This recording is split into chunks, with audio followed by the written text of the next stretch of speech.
Shalom, halo teman-teman. Perkenalkan nama saya Cecilia Ruth Erika dari kelas AKT 23A dengan IPM 23412045. Di sini saya ingin menjelaskan mengenai komunikasi bisnis.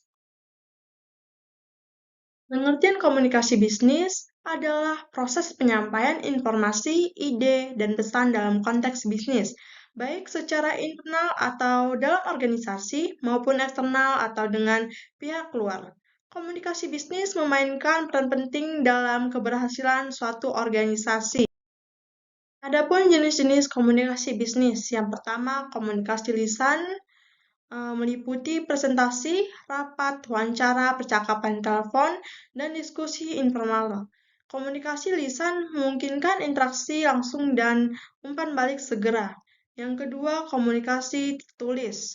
Mencangkup surat, email, laporan, proposal, notulen, dan dokumen bisnis lainnya. Komunikasi tertulis memberikan dokumentasi dan jejak rekam yang jelas.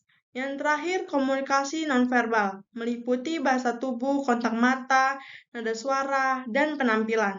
Komunikasi nonverbal dapat memperkuat atau bahkan bertentangan dan pesan verbal. Tujuan komunikasi bisnis, yang pertama, pertukaran informasi dan pemahaman bersama. Yang kedua, koordinasi dan kolaborasi antara individu atau unit. Yang ketiga, pemecahan masalah dan pengambilan keputusan. Yang keempat, membangun hubungan dan kepercayaan. Yang kelima, memotivasi dan memberdayakan karyawan. Yang keenam, mencapai tujuan dan keunggulan organisasi. Prinsip-prinsip komunikasi bisnis. Yang pertama, kejelasan pesan. Pesan harus disampaikan dengan jelas, terstruktur, dan mudah dipahami. Yang kedua, ketepatan informasi. Informasi yang disampaikan harus akurat, relevan, dan update. Yang ketiga, keramahan dan kesopanan. Komunikasi harus dilakukan dengan nada yang ramah, sopan, dan profesional. Yang keempat, ketepatan waktu. Informasi harus disampaikan pada waktu yang tepat dan sesuai kebutuhan. Yang kelima, umpan balik yang konstruktif, memberikan umpan balik yang membangun untuk memperbaikan di masa depan.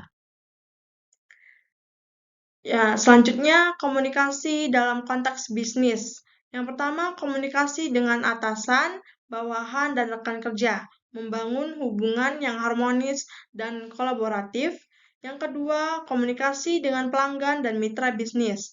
Ini membangun kepercayaan, memahami kebutuhan, dan mempertahankan hubungan. Yang ketiga, komunikasi dalam presentasi dan negosiasi bisnis. Ini meyakinkan, mempengaruhi, dan mencapai kesepakatan. Yang keempat, komunikasi dalam rapat dan pertemuan bisnis.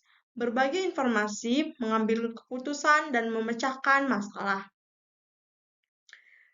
Nah, adapun etika dan profesionalisme dalam komunikasi bisnis.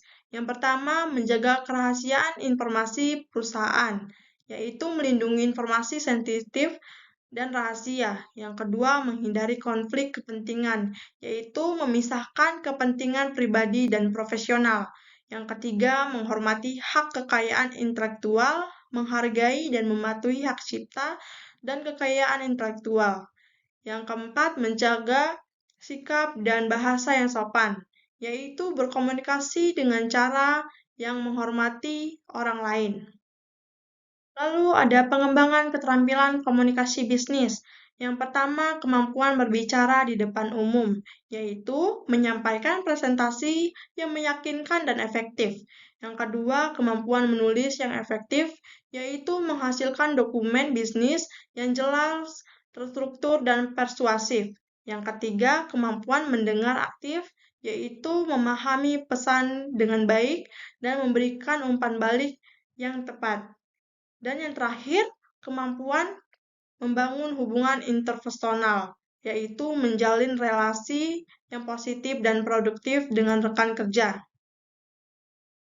Baik, tadi adalah sedikit penjelasan mengenai komunikasi bisnis dari saya. Saya ucapkan terima kasih dan shalom.